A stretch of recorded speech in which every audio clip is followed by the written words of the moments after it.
Because of the stink of the place and because there was so much in the way of rubbish, periodically it was set fire to, and the fires there would burn for several days, if not weeks. Gehenna was the place where the Jerusalem authorities burned the bodies of executed criminals. Over time, the place came to stand for something supernatural, a spiritual fate that would await the wicked at the end of time. Gehenna was the inspiration for the terrors of hell.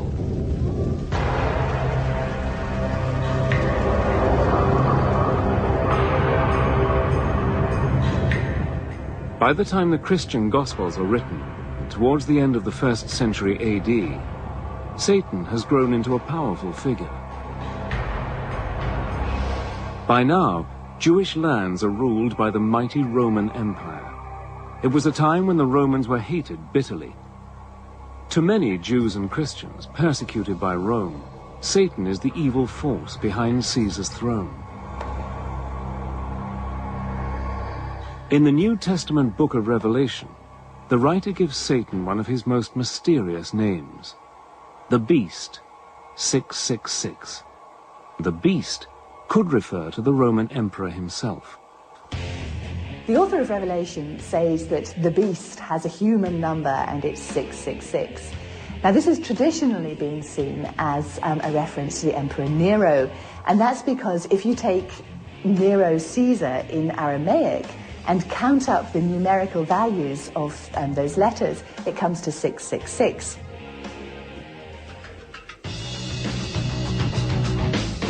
The book of Revelation says that the devil was sent down by God into the abyss, where he will be locked up for 1,000 years.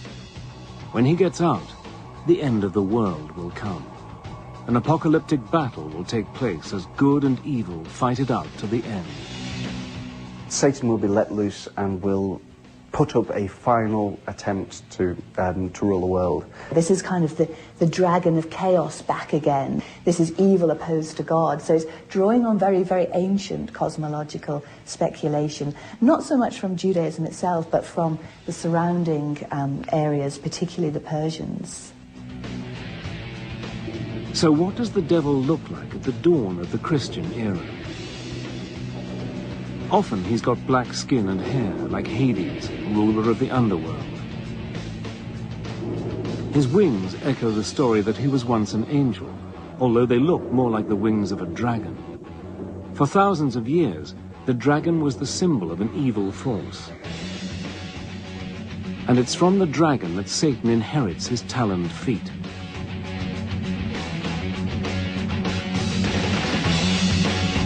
When Satan isn't being a dragon, he's a snake. The serpent, said to have tempted Eve in the Garden of Eden, has long been believed to represent the devil, although the scriptures don't actually say so. In fact, Christian leaders disagree, sometimes violently, about what the devil is like. But one thing they do agree on: he is busy working with and through their enemies. 4 centuries after Christ, a Roman emperor, Constantine the Great, converts to Christianity. Within a generation, the once persecuted religion is the official creed of the mightiest empire on earth. Christian bishops now have real power, backed up by the state, and they use Satan to help them keep it. Again and again, church leaders claim that those who disagree with them, especially other Christian groups, are working for the devil. As Constantine made it the state religion and a state church and an established religion, what Constantine and his immediate successors found hardest to put up with was heresy. Catholic theologians would have said that because heretics didn't believe the correct Catholic faith, they must be worshipping the evil one instead, God's enemy. The logic is relentless. It's us and them. If you're not with the church and the empire, you're with Satan. It's a short step for the church to demand that heretics be put to death. The first executions come 450 years after Christ. Over the following centuries, the numbers of people killed for supposedly working for Satan grows to many tens, possibly hundreds of thousands. Under the protection of the Roman Empire, the Christian religion grows quickly. But the bishops worry that the pagan gods are far too popular. Thousands of Romans still pray to the winged goddess Fortuna, the bringer of luck. But the most popular pagan god of all is Pan. Christian leaders see him as a serious threat who must be discredited.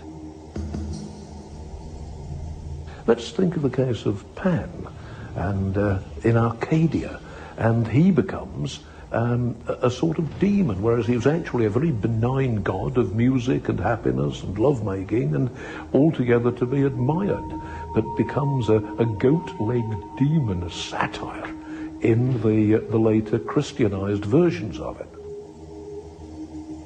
Satan now adopts Pan's best-known features. He becomes an ugly, leering beast with horns on his head. His body is hairy, and he has Pan's cloven hooves, although sometimes he keeps the taloned feet of the ancient dragon. So outlandish has he become that he often has a second face on his belly. One of the greatest thinkers of the early Christian church is St. Augustine. Augustine is keen to show that the old nature gods are dangerous demons.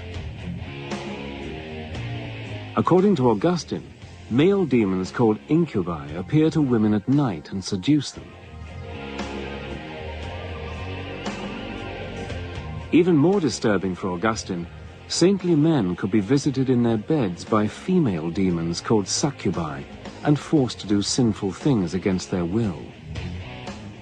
When, during the long dark hours, their frustrated minds produced all sorts of sexual visions and erotic pictures, and they had to expel these from their minds. I thought, well, how on earth could this have come into my pious, celibate mind? It isn't me. This is an entity. This is something downright evil.